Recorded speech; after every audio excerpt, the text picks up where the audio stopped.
Hello दोस्तों, स्वागत है आपका एजुकेट आईएएस में।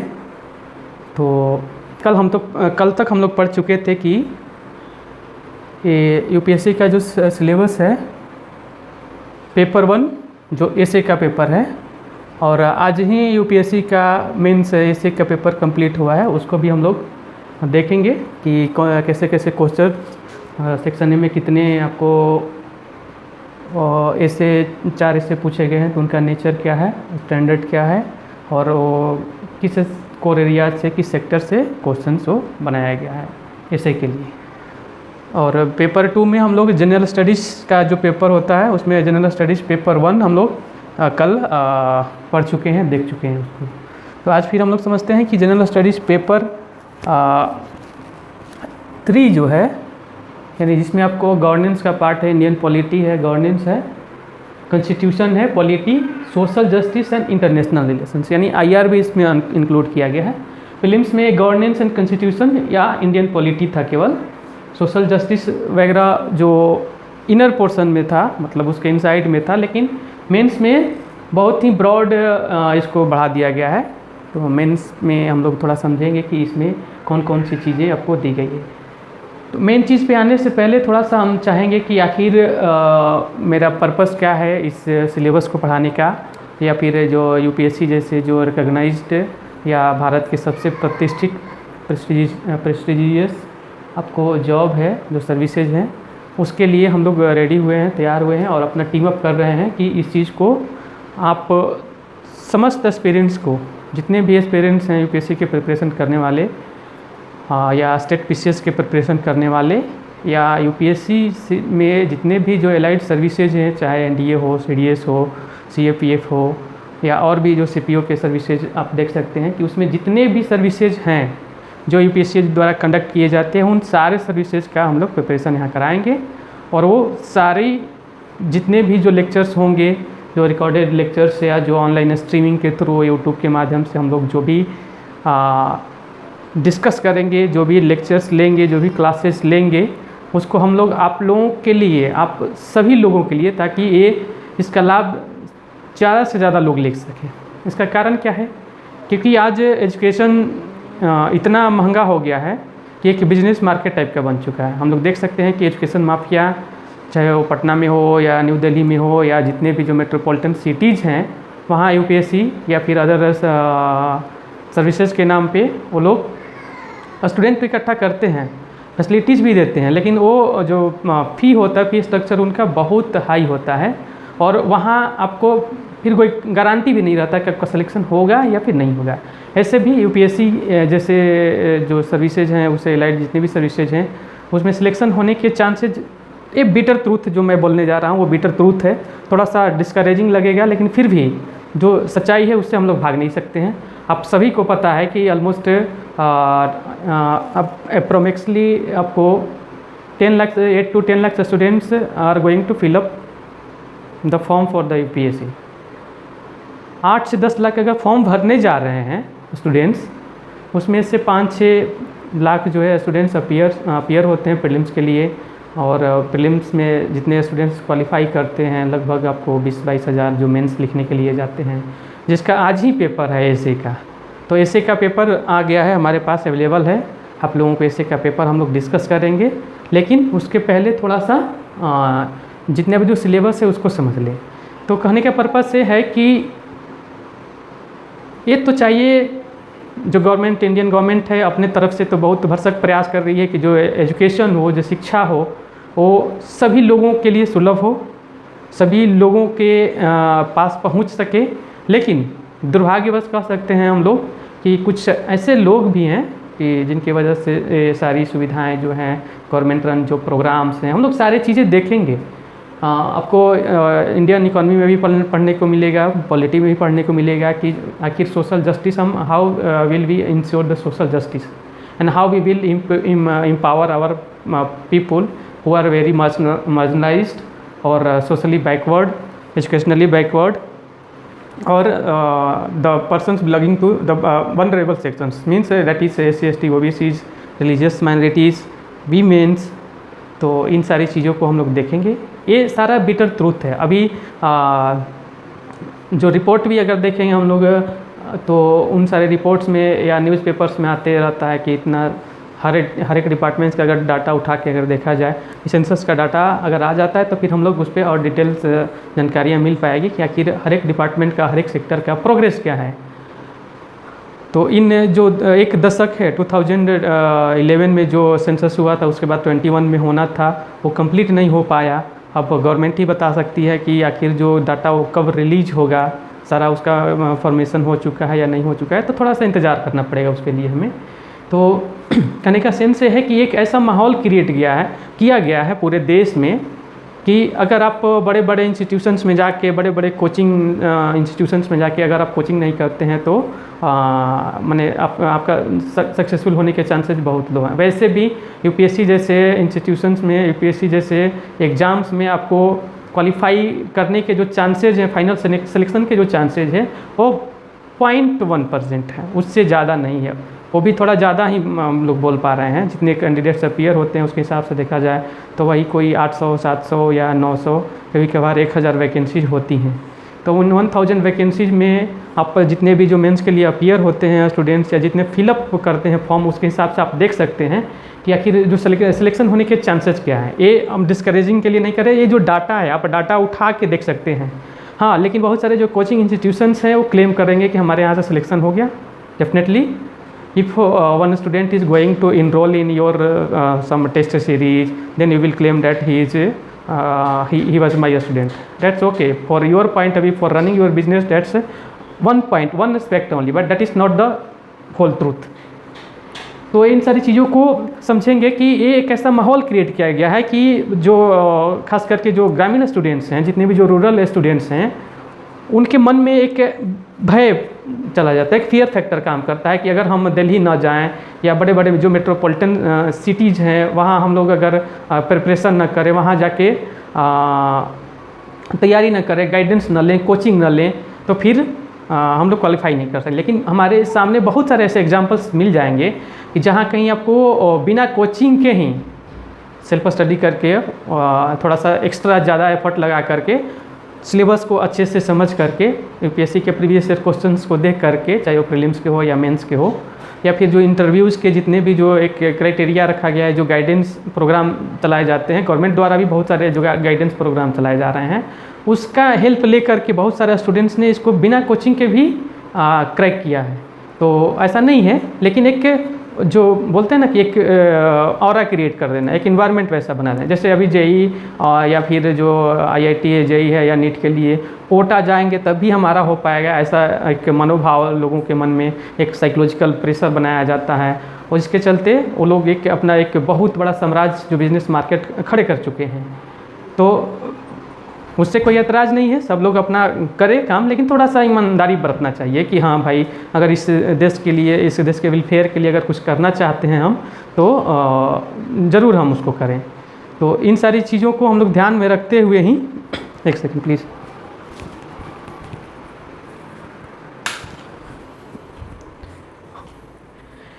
इन सारी चीज़ों को ध्यान में रखते हुए ही हमने डिसाइड किया कि क्या मैं या जो हमारी जो टीम है, उन सारे टीम मिल करके एक टीम अप करेंगे, एक ऐसा स्ट्रॉन्ग ग्रुप बनाएंगे जो फुली डेडिकेटेड हो, ताकि इंटरनेट के थ्रू, यूट्यूब के थ्रू स्टूडेंट तक हम अपनी बातों को पहुंचा सकें। और फिर जितने जो, ऐसा नहीं है कि मैं एक टीचर हूं, मैं एक टीचर नहीं हूं, मैं खुद ही एक स्टूडेंट हूं, मेरा काम है पढ़ना और पढ़ाना। तो यहाँ आने से पहले थोड़ा बहुत पढ़ते हैं, उसको रिसर्च करते हैं, रिसर्च करने के बाद आपको फिर हम सेम चीज़ डिलीवर करते हैं। और मैंने बहुत सारे ऐसे इंस्टीट्यूशंस में देखा है, वहाँ इनरोल करके सब्सक्रिप्शन ले करके कि हाँ, ये बस एक साइकोलॉजिकल फियर फैक्टर क्रिएट करना होता है ताकि स्टूडेंट से पैसा ऐंठा जा सके। और इसमें जितने भी जो हमारे पेरेंट्स हैं, खास करके जो पुअर बैकग्राउंड के पेरेंट्स हैं, ग्रामीण बैकग्राउंड के जितने भी पेरेंट्स हैं, वो बहुत ज़्यादा सफ़र करते हैं, वो इसका जो अफोर्ड नहीं कर पाते हैं, तो उनके लड़के जो डिप्रेशन के शिकार होते हैं, फिर अगर उनको सक्सेस नहीं मिल पाता है तो ये सब कारण भी है। क्यों हम बताना चाह रहे हैं, क्योंकि ये ट्रूथ है, ये जो सारी चीज़ें आप लोग देख सकते हैं, या अगर नहीं आइडिया हो तो फिर जो बड़े बड़े इंस्टीट्यूशंस हैं दिल्ली में या पटना में, वहाँ आप देख सकते हैं कि आप इनरोल करके जाइए, पढ़िए, वहाँ टेस्ट कीजिए, फिर इसका हमारा वीडियो देखिए और देखने के बाद आप कंपेयर कीजिए। हाँ, हो सकता है कि शुरुआती स्टेज में, अभी जस्ट हमने 2 दिन पहले ही इसको लॉन्च ही किया है, तो शुरुआती स्टेज में थोड़ा सा वीडियो ऑडियो क्वालिटी में एडजस्टमेंट करने में हमें अपने आप को अडेप्ट करने में थोड़ा सा सहूलियत नहीं हो पा रहा हो, लेकिन हम प्रॉमिस करते हैं कि आने वाले दिनों में हम आपको बेस्ट क्वालिटी का वीडियो, बेस्ट ऑडियो और कंटेंट पे हम बहुत अच्छे से काम करेंगे। जितना भी जो हाईयर स्टैंडर्ड का कंटेंट होगा उस कंटेंट को हम डेवलप करेंगे और आपके सामने प्रेजेंट करेंगे। तो इन्हीं सब बातों को ध्यान में रखते हुए हम चाहेंगे कि आप इस चीज़ को ज़्यादा से ज़्यादा लोगों तक शेयर करें। कहा जाता है कि शेयरिंग इज़ केयरिंग। तो ज़्यादा से ज़्यादा लोगों तक जब ये पहुँचेगी बातें, तब उन्हें समझ में आएगा कि नहीं, एक जो कोचिंग माफियाओं के द्वारा ये सारी चीज़ें जो क्रिएट किया गया है लोगों के मन में, नहीं, आप घर पे बैठकर भी, इंटरनेट का ज़माना है, सबके पास एंड्रॉयड मोबाइल आजकल अवेलेबल है, उसके थ्रू आप यूट्यूब चैनल पे आप सर्च कीजिए कि एजुकेट IAS का जो चैनल है, क्या है इसमें, कौन कौन, मतलब इसको कौन पढ़ाते हैं, इसमें कैसा कंटेंट है, आप जाइए देखिए। लेकिन जो अभी देख रहे हैं उनका जिम्मेवारी ये है कि इसको ज़्यादा से ज़्यादा तक लोगों तक पहुंचाएं। आप लाइक कीजिएगा, कमेंट कीजिएगा, तो उससे हमें फीडबैक मिलेगा कि हाँ, हम जो कंटेंट देने जा रहे हैं या जो दे रहे हैं आपके सामने, जो प्रेजेंट कर रहे हैं, वो क्वालिटी का है या नहीं है। जैसे फीडबैक आता है, हम कोशिश करें कि हम अपने जो क्वालिटी है, जो कंटेंट है, इसको और इम्प्रूव करें। तो लाइटिंग का भी थोड़ा सा इशू है हमारे यहाँ, तो इसका भी हम लोग बहुत जल्दी ही निदान निकाल लेंगे कि और सारी चीज़ें इसमें हम कोशिश करेंगे कि आपको बेस्ट क्वालिटी का सारा चीज़ प्रोवाइड कराया जाए। तो इन्हीं सब के साथ फिर हम आते हैं अपने जो मूल बिंदु है, जो पॉइंट है, इस पे आते हैं। सारी चीज़ें डिस्कस हम लोग करते रहेंगे। तो फिर हम लोग पेपर 3 में देखते हैं कि पेपर 3 में जो जनरल स्टडीज़ का पेपर 2 है, पार्ट 2 है जनरल स्टडीज़ का, गवर्नेंस है, कॉन्स्टिट्यूशन है, पॉलिटी है, social justice and international relations. Governance का पार्ट है। जैसे ही आप इस सर्विस के लिए ऑप्टेड होते हैं, सेलेक्टेड होते हैं, तो आपको समझ में आएगा कि गवर्नेंस किसे कहा जाता है प्रैक्टिकल लेवल पे, अप्लाइड वे में। ठीक है, तो ऐसे तो बस एक थियरी हम लोग पढ़ने जाते हैं, गुड गवर्नेंस की बात कहा जाता है, जीरो टॉलरेंस की बात कही जाती है, जीरो आपको जो करप्शन की बात कही जाती है। लेकिन जब आप जाइएगा तो इस सारी चीज़ों को भली भांति समझ पाइएगा। ये बहुत सारे जब रिपोर्ट्स पढ़ते होंगे तो आपको समझ में आता होगा कि आखिर देश में चल क्या रहा है, आखिर क्या है। अब जितने भी जो इंस्टीट्यूशंस हैं, खास करके गवर्नमेंट के इंस्टीट्यूशंस जो रिपोर्ट प्रकाशित करते हैं, खास करके करप्शन पे रिलेटेड या और जो गड़बड़ियाँ होती है सारे डिपार्टमेंट्स में उससे रिलेटेड, तो हमें आए दिन न्यूज़ में सुनने को, देखने को मिलता है कि ऐसी ऐसी चीज़ें हो रही है। ताकि इसके पीछे क्या कारण है, यही कारण, इन्हीं कारणों को मद्देनजर रखते हुए यूपीएससी ने एक चौथा पेपर यूपीएससी मेंस में डाला जिसका नाम है एथिक्स एंड इंटीग्रिटी है। तो आखिर ऐसा ज़रूरत क्यों पड़ा यूपीएससी को, तो उसका भी हम लोग डिस्कशन करेंगे। पहले इसको देख लेते हैं। इंडियन कॉन्स्टिट्यूशन एक इम्पॉर्टेंट सेगमेंट है इस प्रिपरेशन का, या मोस्ट इम्पॉर्टेंट सेगमेंट कह सकते हैं कि किसी भी चीज़ को अगर आप एडमिनिस्ट्रेशन में जा रहे हैं तो इंडियन कॉन्स्टिट्यूशन को समझे बिना, उसको जाने बिना, उसको आत्मसात किए बिना आप कोई भी, अगर आपको गैजेट आता है या जो प्रोविजंस या एक्ट या रूल्स एंड रेगुलेशंस आपको दिए जाते हैं इम्प्लीमेंट कराने के लिए, तो उसको आप अच्छे तरीके से नहीं इम्प्लीमेंट करा पाएंगे। अगर आप इंडियन कॉन्स्टिट्यूशन को समझ लेते हैं तो जितने भी जो रूल्स रेगुलेशंस बनते हैं, that is framed in the ambit of the Indian constitution only. तो इसका हम लोग ध्यान रखेंगे कि जो कॉन्स्टिट्यूशन मेकर थे उनके दिमाग में क्या था, उनका ड्रीम क्या था कि हमारा भारत कैसा हो, कि कैसे भारत का निर्माण करना चाह रहे थे वो लोग। तो इन सब बातों का हम लोग ध्यान रखेंगे। तो इंडियन कॉन्स्टिट्यूशन में हिस्टोरिकल अंडरपिनिंग्स है। हिस्टोरिकल अंडरपिनिंग्स का मतलब है कि इसका अस्तित्व आखिर आया कहाँ से, इसका बैकग्राउंड क्या है, हिस्टोरिकल बैकग्राउंड क्या रहा है इंडियन कॉन्स्टिट्यूशन का। तो जब हम लोग इसको अध्ययन करने जाते हैं, इसमें थोड़ा सा डिटेल एनालिसिस करेंगे, हम लोग डिटेल डिस्कशन करेंगे, तो हमको जो रेगुलेटिंग एक्ट है, जो 1772 का वारेन हेस्टिंग्स का जो रेगुलेटिंग एक्ट है, उस समय से ही हमें धीरे धीरे कुछ रूल्स एंड रेगुलेशन समझ में आ जाते हैं कि अब यहाँ से धीरे धीरे जो क्या होता है कि जो बजाते आपको मान सकते हैं कि पूरे भारत के जो पॉलिटिकल सिस्टम है उसको एक्वायर करने का जो ब्रिटिश गवर्नमेंट की या ब्रिटिश पार्लियामेंट की जो मंशा है या ब्रिटिश अथॉरिटी की जो मंशा थी वो धीरे धीरे जगजाहिर होने लगती है। तो उस चीज़ पर भी हम लोग बात करेंगे। इवोल्यूशन, यानी इसका इंडियन कॉन्स्टिट्यूशन इवॉल्व कैसे हुआ, किन किन जो चीज़ें हैं, किन किन जो इश्यूज हैं उनको इसमें रखा गया है। और फिर आपको आखिर ये आज हमारे सामने इतना बड़ा कैसे बन गया, तो ये भी एक बहुत बड़ा टॉपिक है, उसको देखेंगे। फीचर्स, इंडियन कॉन्स्टिट्यूशंस के फीचर क्या हैं। जैसे इंडियन कॉन्स्टिट्यूशन को जैसे ही मेरे पास तो बुक है रखा हुआ है, और या फिर हम लक्ष्मीकांत जब पढ़ाना शुरू करेंगे तो हम जब जैसे ही सबसे पहले वाला जो पोर्शन है उसको देखेंगे तो वो प्रियम्बल का, प्रियम्बल जैसे ही खोलते हैं तब हमें समझ में आता है कि ये जो ब्रॉड विजन जो इंडियन कॉन्स्टिट्यूशन के जो मेकर्स थे, जो फ्रेमर्स थे, and chief architecture was absolutely doctor Ambedkar. तो आखिर उन जितने भी जो मेंबर्स थे ड्राफ्टिंग कमेटी के, उनके मन में क्या चीज़ें चल रही थी उस समय, किन किन चीज़ों को लेके वो ज़्यादा चिंतित थे कि हमारे जो इंडियन पीपुल हैं, कंट्री के हमारे जितने भी जो लोग हैं, या जो सोसाइटी के एक सबसे लोएस्ट स्ट्राटा का अगर पर्सन भी हो तो उसको असुविधा ना हो, उसके लिए क्या किया जाना चाहिए। तो इन सारी चीज़ों को हम लोग ध्यान में रखेंगे और उसको हम लोग बार बार पढ़ते जाएंगे। फिर अमेंडमेंट्स हैं, तो ये हमारा जो आर्टिकल 368 प्रोवाइड करता है कॉन्स्टिट्यूशन का कि हाँ, अगर कुछ नई नई चीज़ें हमें अडॉप्ट करना है तो थोड़ा सा अमेंडमेंट किया जाना चाहिए। तो अमेंडमेंट का जो प्रोसीजर है उसका क्या है, significant provisions and basic structure. Significant provisions कौन कौन सा, नहीं जो इंपॉर्टेंट प्रोविजंस क्या क्या है, वो सारी चीज़ें हम लोग डिटेल में अब starting from article 1 to article 395 further there have been so articles have been added by the amendments. तो वो सारे आर्टिकल्स को हम लोग एक एक करके पढ़ेंगे, उसको समझने का प्रयास करेंगे। बेसिक स्ट्रक्चर, ये एक बहुत ही इम्पोर्टेंट चीज़ समझने वाली बात है कि बेसिक स्ट्रक्चर का जो इशू है ना, वो जैसे सुप्रीम कोर्ट ने 1973 जो केशवानंद भारतीवरम, जो केरला स्टेट्स का केशवानंद भारतीवरम जो यूनियन था, केशवानंद भारती अभी फ़िलहाल पिछले साल उनका देहांत हुआ है, तो वो एक बहुत बड़ा जजमेंट आता है सुप्रीम कोर्ट का कि जिसमें बोला जाता है कि जो प्रियम्बल है कॉन्स्टिट्यूशन का पार्ट है या नहीं है।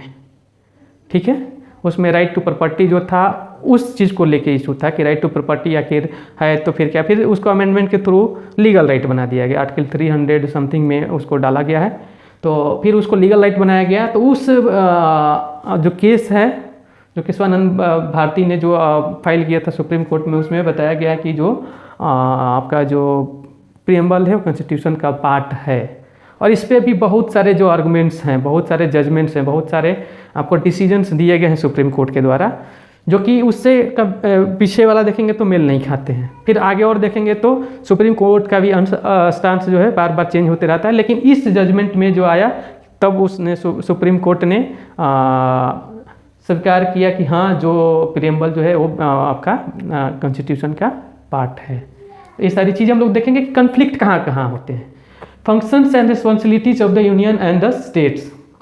अब यहाँ हम लोग को यूनियन यानी जो फेडरल स्ट्रक्चर है इंडियन गवर्नमेंट का, इंडियन पॉलिटिकल सिस्टम का, कि यूनियन कहा जाता है, फिर स्टेट भी है। Union up to the article 1 of the Indian constitution, then the first article itself says that India shall be a union of states. Union भी होगा स्टेट्स का, इसका होगा स्टेट्स का, जितने भी जो स्टेट्स हैं उसका वो यूनियन होगा। और इट्स टेरिटरीज, इसके जितने भी जो टेरिटरीज हैं उन सब का वो एक यूनियन बना हुआ है। यानी यूनियन का कंसेप्ट जैसे ही आता है तो हमें समझ में आता है कि ये बहुत सारे स्टेट से मिल के बना हुआ है, केवल एक नहीं है बल्कि बहुत सारे स्टेट्स हैं इसमें।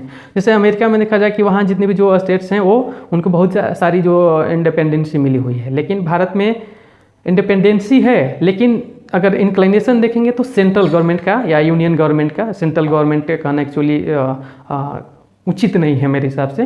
तो यूनियन गवर्नमेंट का जो इंक्लिनेशन होता है थोड़ा ज़्यादा होता है, वो थोड़ा भारी पड़ते हैं स्टेट पे। तो इसको फिर हम लोग वहाँ देखेंगे कि union and the state issues, यानी इनके इशूज़ क्या होते हैं, challenges pertaining to the federal structure. इसको हम लोग देख सकते हैं अच्छे से। ये फेडरल स्ट्रक्चर जो है कि आखिर फेडरल स्ट्रक्चर के बारे में जब हम लोग बात करेंगे तब हमें समझ में आएगा कि हाँ, जितने भी अभी फ़िलहाल इशू चल रहा था कि कोई सेंट्रल गवर्नमेंट कोई बोल रहा है, तो तमिलनाडु के जो सीएम माननीय M.K. स्टालिन ने इस पे अपना ऐतराज़ जताया था कि नहीं, ये सेंट्रल गवर्नमेंट नहीं है, ये यूनियन गवर्नमेंट है।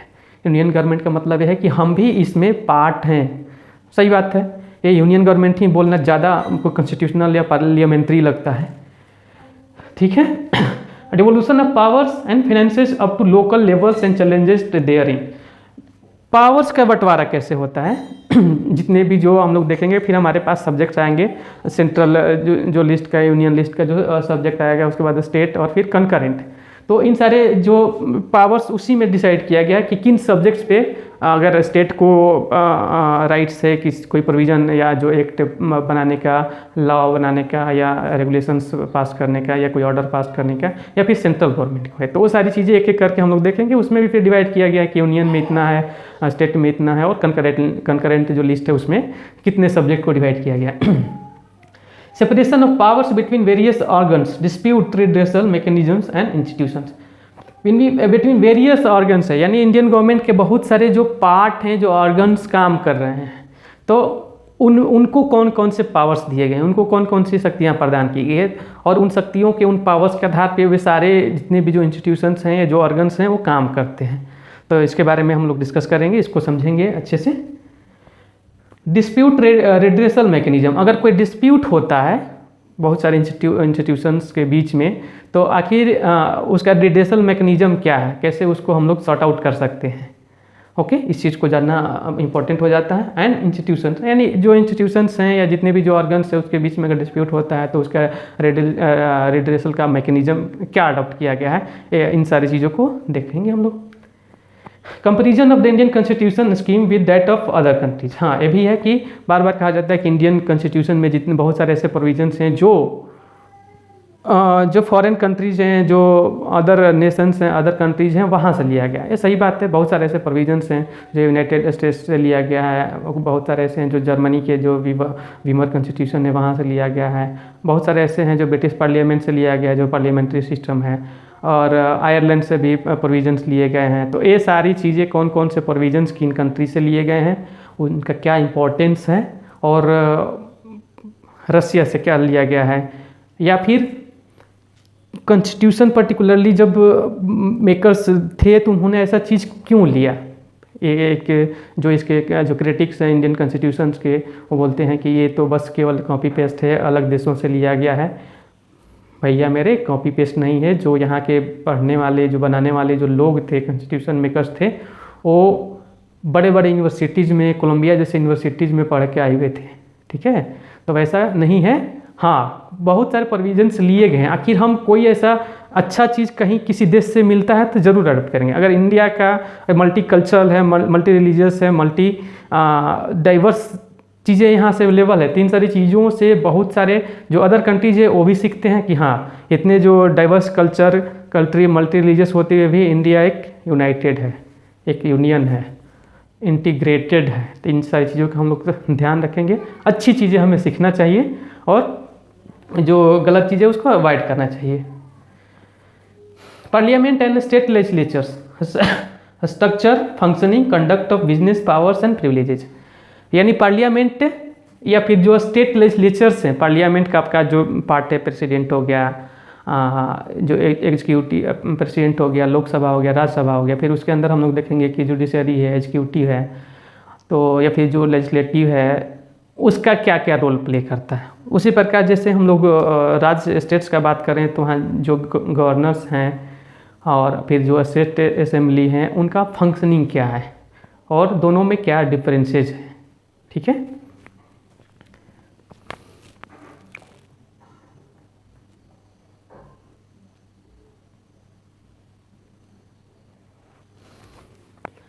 तो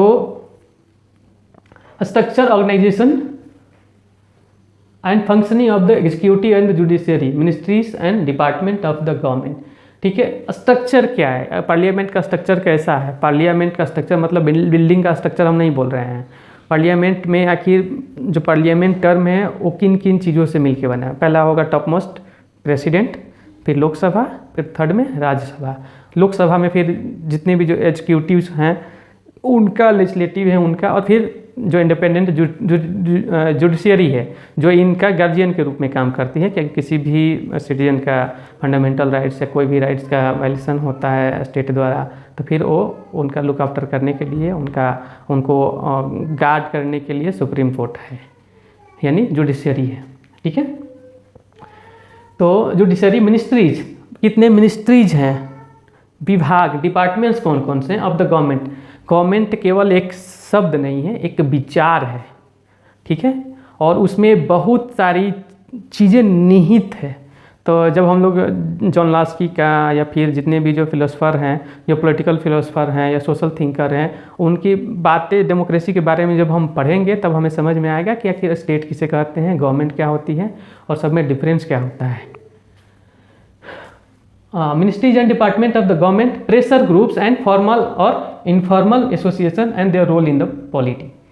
ठीक है, प्रेशर ग्रुप्स किसे कहा जाता है? प्रेशर ग्रुप्स का भी एक बहुत बड़ा इंपॉर्टेंट रोल होता है। ये एक्चुअली कोई पॉलिटिकल ऑर्गेनाइजेशन नहीं होते हैं, नॉन पॉलिटिकल ऑर्गेनाइजेशन होते हैं, लेकिन गवर्नमेंट पे ऐसा प्रेशराइज करते हैं, ग्रुप बना करके, एक समूह का निर्माण करके कि गवर्नमेंट उनकी बातों को मानने के लिए बाध्य हो जाती है। Government is pressurised in such a way that government gets ready to accept their demands. Pressure group के बारे में इनका रोल बहुत ही इंपॉर्टेंट हो जाता है और इस चीज़ को समझना जरूरी है कि प्रेशर ग्रुप का भी होना ज़रूरी है। अदरवाइज जो गवर्नमेंट है वो थोड़ा सा ज़्यादा क्या बोलते हैं, हिटलर शाही की तरफ बढ़ जाती है, तो उनको कंट्रोल करने के लिए भी ज़रूरी है। लेकिन इन जो प्रेशर ग्रुप्स हैं इन पर भी कंट्रोल होना ही चाहिए। ठीक है, फॉर्मल और इनफॉर्मल, जैसे फॉर्मल एसोसिएशन क्या होता है, इनफॉर्मल क्या होता है, इनके बारे में पढ़ेंगे। And their role in the polity, और वो पॉलिटी में कैसा रोल प्ले करते हैं, उनका क्या इंपॉर्टेंस है इंडियन पॉलिटी में, या फिर देखा जाएगा कि सोसाइटी में कैसे अपना रोल निभाते हैं। तो इन सारी चीज़ों को हम लोग ध्यान से पढ़ेंगे। Select features of the representation of the peoples act, 1951 का जो Indian representation of the people act है उसके बारे में भी हम लोग पढ़ेंगे कि ये एक्ट क्या कहता है, लोगों को रिप्रेजेंट करने का जो right, representation of the people act आखिर है क्या, इसके बारे में हम लोग समझेंगे। ये पहला आई थिंक ये पहला आपको जो अमेंडमेंट था उसी के द्वारा आया था, जिसमें बहुत सारे इशूज अराइज हो रहे थे उसमें, जब नया नया सरकार बना था 1951 में, तो उस समय ये फिर एक अमेंडमेंट के थ्रू इसको फिर लाया गया। Appointment to the various constitutional post, powers, functions and responsibilities of the various constitutional bodies. Constitutional post यानी बहुत सारे जो कॉन्स्टिट्यूशनल पोस्ट हैं उनके पावर्स क्या क्या हैं, फंक्शन क्या करते हैं, उनकी जिम्मेवारियाँ क्या क्या, रिस्पॉन्सिबिलिटीज़ क्या क्या हैं ऑफ वेरियस कॉन्स्टिट्यूशनल बॉडीज़।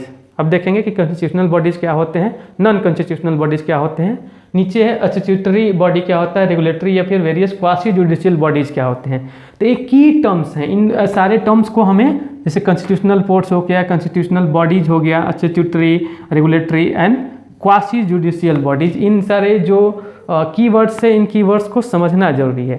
तो इन सारी चीज़ों को हम लोग डिटेल में डिस्कस करेंगे।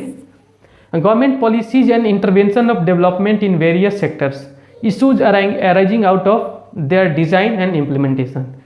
बहुत सारे जो गवर्नमेंट पॉलिसीज बनाए जाते हैं, जब हम लोग पब्लिक पॉलिसी पढ़ेंगे तो पब्लिक पॉलिसी में या फिर इंडियन इकोनॉमी में मॉनेटरी पॉलिसी होता है, तो वो बजट का जो सेक्टर है उसमें हम लोग देखेंगे, या फिर गवर्नमेंट का क्या क्या प्लानिंग रहता है, किन किन क्षेत्रों में किन किन सेक्टर्स पे उनका एक्सपेंडिचर करने का जो प्लान रहता है, तो उन सारी चीज़ों को हम लोग देखेंगे। अब यहाँ जो पब्लिक पॉलिसीज है, तो गवर्नमेंट पॉलिसीज क्या क्या है, गवर्नमेंट पॉलिसीज आखिर लोगों को फैसिलिटीज़ भी तो देना है कि गवर्नमेंट अगर इलेक्ट किया है तो उनका रिस्पॉन्सिबिलिटी बन जाता है कि वो लोगों तक जो बुनियादी सुविधाएं हैं, जो बेसिक फैसिलिटीज़ है उसको इंश्योर करें, उसको वहाँ तक पहुँचाया जाए।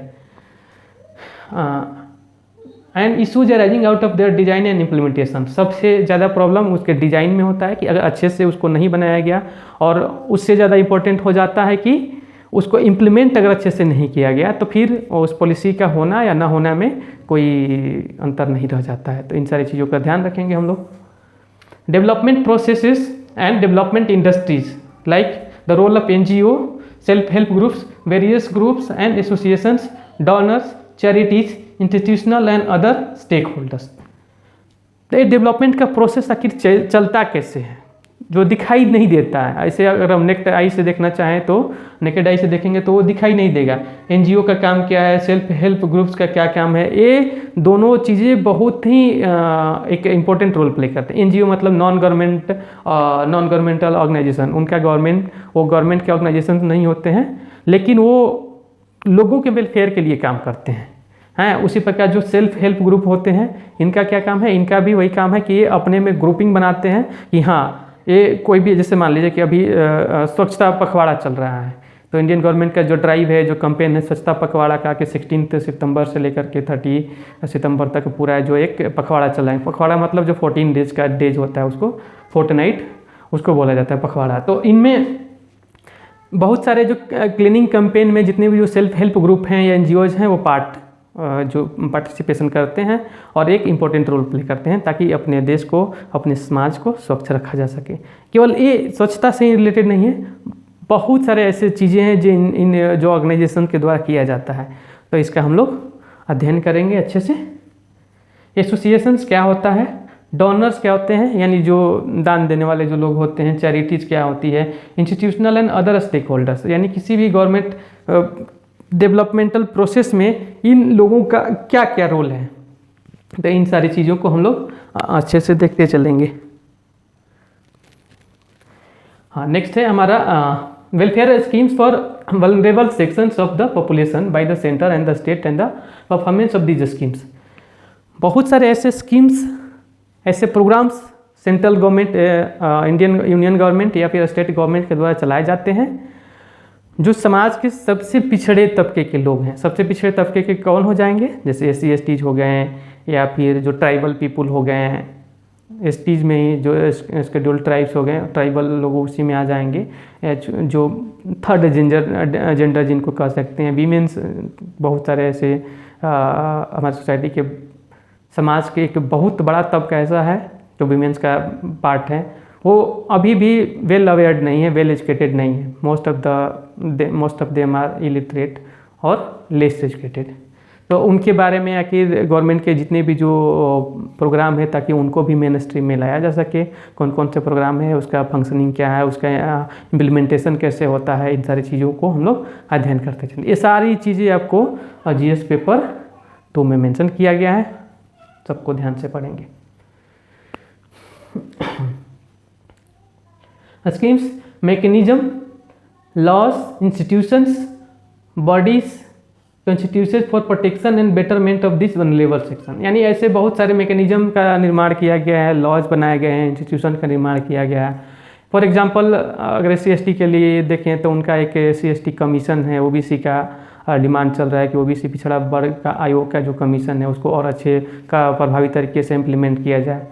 तो अभी कल का ही न्यूज़ है कि झारखंड में मिस्टर हेमंत सोरेन ने क्या किया है कि जो OBC का रिजर्वेशन था वहाँ 14% अप्रोक्सीमेटली 14% इम्प्लीमेंटेड था, उसको बढ़ा करके 27% कर दिया गया है, कि जो सेंट्रल गवर्नमेंट का भी जो OBC कैटेगरी के अदर बैकवर्ड क्लासेस के जो लोग हैं उनके लिए जो उनको एक जो एक्स्ट्रा स्पेशल ट्रीटमेंट जो देना चाहिए एक अफर्मेटिव एक्शन के थ्रू, वो उनको देने का प्रयास जो सेंट्रल गवर्नमेंट के द्वारा या यूनियन गवर्नमेंट के द्वारा किया जाता है, सेम वो लागू हेमंत सोरेन सरकार ने कर दिया है।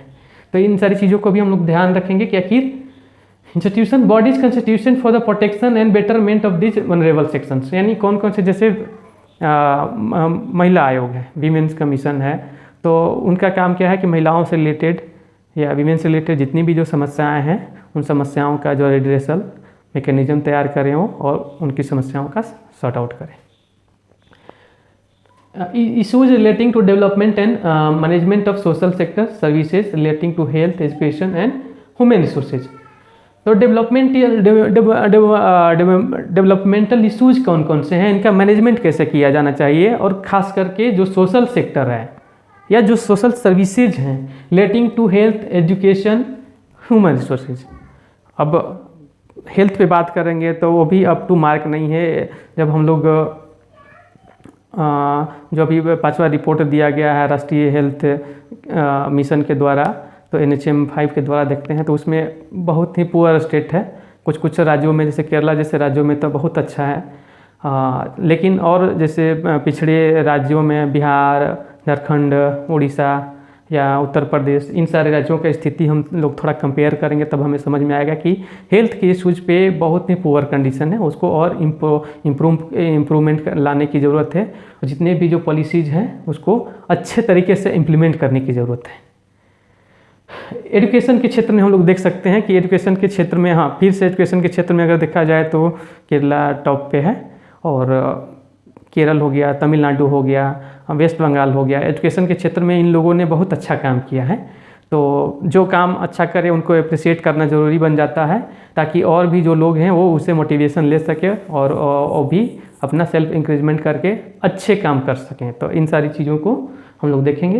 ह्यूमन रिसोर्सेज एक बहुत बड़ी पावर है इंडियन, हमारे देश का, इंडियन यूनियन का कह सकते हैं हम लोग। ह्यूमन रिसोर्सेज हमारे पास बहुत ज़्यादा है। यूथ अगर पूरे संसार में देखा जाए तो भारत में 18 to 35 ईयर्स ऑफ एज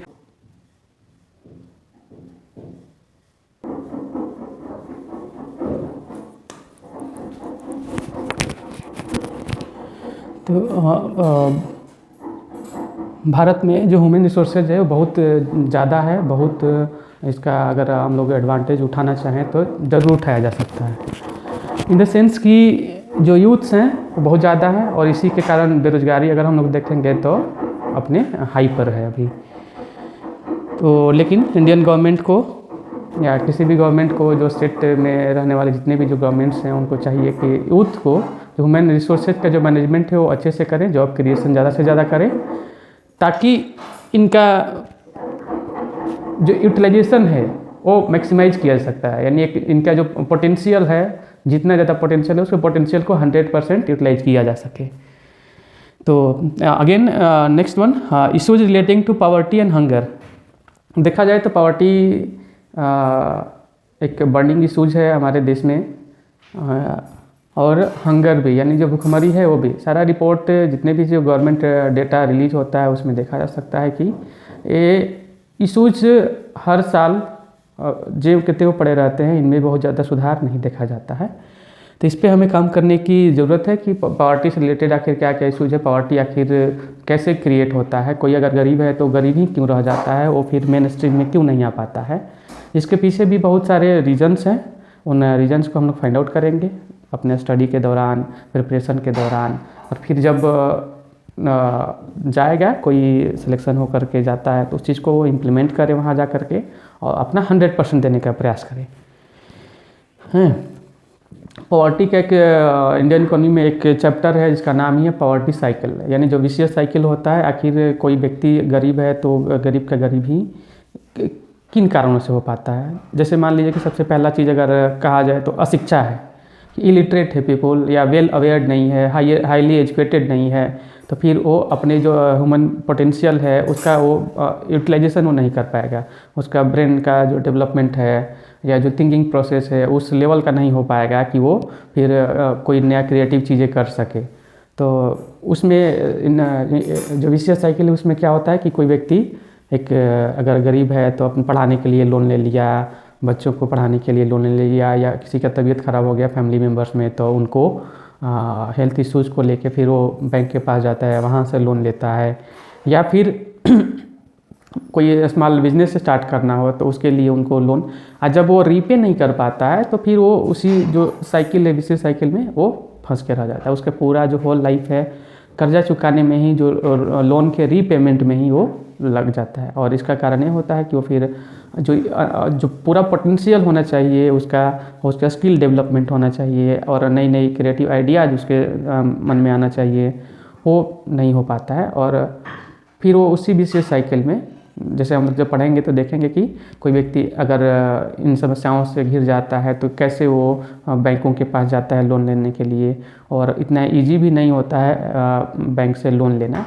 उसके लिए बहुत सारे जो क्राइटेरियाज़ हैं उनको फॉलो करना होता है, और क्राइटेरियाज़ पे अगर वो लोग खरे उतरते हैं तो फिर उनको फिर देखा जाता है कि उनका आखिर डिटेल्स क्या है, आखिर बैंक को रिपेमेंट कैसे करेंगे, और फिर अगर नहीं कर पाते तो उस कंडीशन में क्या होता है। वो फिर अपना बैंकिंग का कोड है कि फिर वो कुर्की जब्ती करते हैं कि उनके जो घर हो, ज़मीन हो, फिर उनको कब्जा कर लेते हैं, या फिर उसको मार्केट में रीसेल करते हैं। तो ये चीज़ है। फिर उसी प्रकार हंगर देखेंगे कि हंगर का आखिर क्या समस्याएं हैं भारत में। आखिर ये एक बर्निंग इशूज है। अभी हमारे देश के बहुत सारे ऐसे एक बहुत बड़ा तबका ऐसा है जिसके पास 2 वक्त की रोटी भी नहीं होती है कि वो अपने बच्चों को ढंग के खाना खिला सके। जैसे बैलेंस डाइट हम लोग देखते हैं कि बैलेंस डाइट में किन किन चीज़ों को इंक्लूड किया जाना चाहिए। वो बैलेंस डाइट जो चार्ट वो बस एक ड्रीम ही रह पाता है बहुत सारे फैमिलीज़ के लिए, बहुत सारे जो पर्सन्स हैं, पीपल हैं, उनके लिए। तो और इस पे भी काम किया जा रहा है इंटरनेशनल लेवल पर भी और नेशनल लेवल पर भी, लेकिन इसमें और ज़्यादा तीव्र गति से इम्प्रूवमेंट करने की ज़रूरत है। जितने भी जो स्कीम्स हैं, खास करके जो पीडीएस सिस्टम है, ताकि ज़्यादा से ज़्यादा जो बीपीएल में रहने वाले जो लोग हैं उनको अधिक से अधिक उसका लाभ मिल सके और उनको जो भुखमरी या फिर जो हेल्थ जैसी जो समस्याएं हैं उससे उनको निजात मिल सके। Next important aspects of governance, transparency and accountability. Governance एक पार्ट ही है, एक चैप्टर ही है कि इसके एस्पेक्ट्स कौन कौन से हैं। आखिर जैसे गुड गवर्नेंस या बैड गवर्नेंस या ई गवर्नेंस का क्या कंसेप्ट रहा है। ट्रांसपेरेंसी एंड अकाउंटेबिलिटी, उसमें पारदर्शिता होना कितना ज़रूरी है। जैसे आरटीआई आने के बाद तो ट्रांसपेरेंसी बहुत बढ़ गई है और आज डिजिटलाइजेशन होने के चलते जितने भी जो डेटा है सारे डेटा ऑनलाइन अवेलेबल हैं, तो ट्रांसपेरेंसी बढ़ी है। अकाउंटेबिलिटी, अगर कोई चीज़ें अच्छी से कोई निर्वहन अपना नहीं कर पाता है उनके लिए उनको अकाउंटेबल ठहराया जाना चाहिए। ई गवर्नेंस,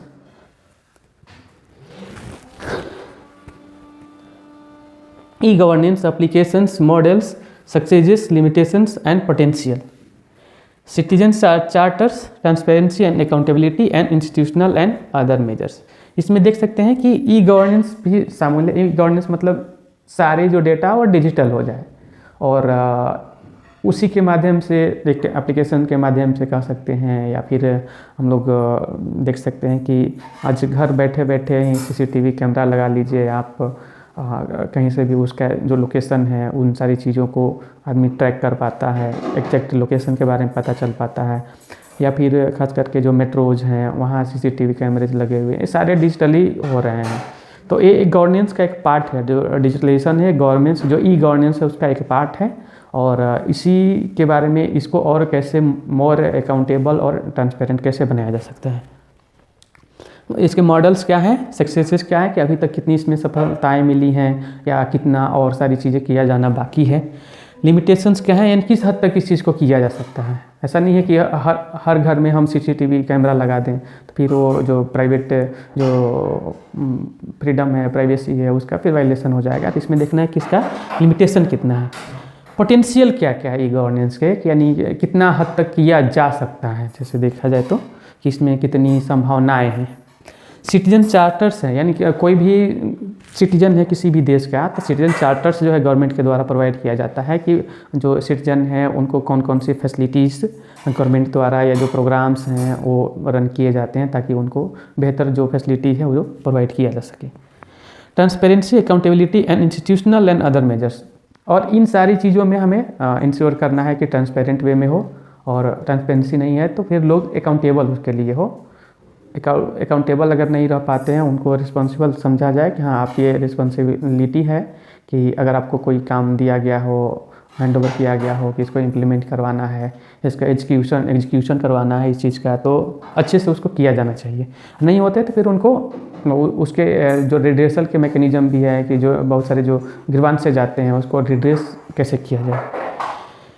हाँ, role of civil services in a democracy. अब आया हमारा रोल कि जो सिविल सर्वेंट्स हैं, खास करके IAS IPS हो गए या IRS हो गए या एलाइड सर्विसेज हो गए, ऑल इंडिया सर्विसेज हो गए या स्टेट सर्विसेज हो गए, मैनेजमेंट के क्षेत्र में देखा जाए या एजुकेशन के क्षेत्र में, हेल्थ के क्षेत्र में, साइंस टेक्नोलॉजी के क्षेत्र में, स्पेस के क्षेत्र में, रोबोटिक्स के क्षेत्र में जो नई नई टेक्नोलॉजी डेवलप हो रही है, बायोटेक्नोलॉजी हो रही है, इंजीनियरिंग के क्षेत्र में नए नए कौन कौन से इनोवेटिव आइडियाज़ आ सकते हैं, या फिर आप कह सकते हैं कि किन किन चीज़ों का ध्यान रखा चाहिए। खास करके जो सिविल सर्वेंट्स हैं उनका डेमोक्रेसी में क्या रोल है, कैसे डेमोक्रेसी सुचारू रूप से अच्छे तरीके से चल सके उसको कैसे वो इंश्योर करते हैं, तो इन सारी चीज़ों पे हम लोग डिस्कस करेंगे। तो ये था आपका पेपर GS पेपर 2, यानी आपको मेंस पेपर 3 का जो पोर्शन था उसमें है। और फिर इसमें आगे थोड़ा सा हम लोग देखते हैं। फिर हम लोग देख लेते हैं कि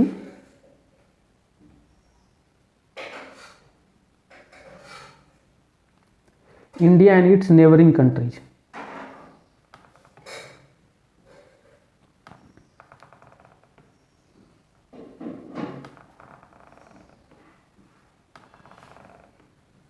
इन चीज़ को हल्का हाईलाइट कर लेते हैं।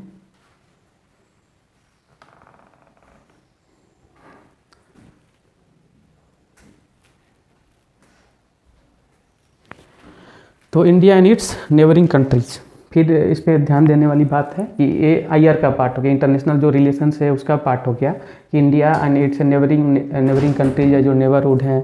अगर हमारा जो रिलेशन है श्रीलंका से कैसा है, म्यांमार से कैसा है, नेपाल से कैसा है, भूटान से कैसा है, बांग्लादेश, पाकिस्तान, अफगानिस्तान, चाइना या फिर और भी जो नेबरिंग कंट्रीज हैं, इनसे हमारा रिलेशन कैसा है। तो ये इंडिया जो इंटरनेशनल रिलेशंस हैं उसके पार्ट हो गए। इंटरनेशनल जो रिलेशंस है वो प्रीलिम्स में आपके नहीं थे, लेकिन मेंस में इसको इंक्लूड किया गया है, तो इस पर हम लोग गौर करेंगे, ध्यान करेंगे। Bilateral, regional and global groupings, यानी बहुत सारे जो द्विपक्षीय समझौते होते हैं, ग्रुपिंग्स होते हैं कि कंट्री एक दूसरे कंट्री से अपने एक ग्रुप बना लेता है, या फिर जो रीजनल जितने भी जो ग्रुपिंग्स होते हैं या ग्लोबल ग्रुपिंग्स होते हैं जैसे G7, G20, इन सब का अगर हम लोग ध्यान रखेंगे तो समझ में आ जाएगा कि आखिर ऐसे जो एग्रीमेंट्स क्यों किए जाते हैं, उसमें इंडिया का क्या इंटरेस्ट है। Ultimately we have to find out what is the interest, India's interest in any groupings और एनी ग्लोबल ग्रुपिंग्स और रीजनल ग्रुपिंग्स, ठीक है, एंड और अफेक्टिंग इंडियाज इंटरेस्ट, और वो भारत के इंटरेस्ट को कैसे प्रभावित करते हैं। तो इन सारी चीज़ों का हम लोग ध्यान रखेंगे। Effect of policies and politics of developed and developing countries on India's interest. ये जो पॉलिटिक्स चलते रहता है पूरे इंटरनेशनल मार्केट में, इंटरनेशनल लेवल पे, कि डेवलप और डेवलपिंग नेशन का क्या कंसेप्ट है, उसमें इंडिया का क्या इंटरेस्ट है, एंड इंडियन डायस्पोरा, और इसमें भारत का भागीदारी किन किन चीज़ों पे होना चाहिए, क्या क्या चीज़ें इसमें निर्धारित की जाना चाहिए। तो इन सारी चीज़ों को हम लोग डिटेल्स में समझेंगे, देखेंगे। तो यहाँ तक था आपका पेपर 3 मेंस के पेपर जो 3 है। पहला पेपर ऐसे हो गया, दूसरा पेपर आपका जो जनरल स्टडीज़ पेपर 1, फिर जनरल स्टडीज़ पेपर 2। तो जनरल स्टडीज़ पेपर 2 हम लोग डिस्कस कर चुके अभी तक। जब नेक्स्ट क्लास में हम लोग एंटर करेंगे उसमें हम लोग डिस्कस करेंगे कि ये जो साइंस टेक का पोर्शन है, इंडियन इकोनॉमी का पोर्शन है, तो उस पर हम बात करेंगे। So thanks for the today.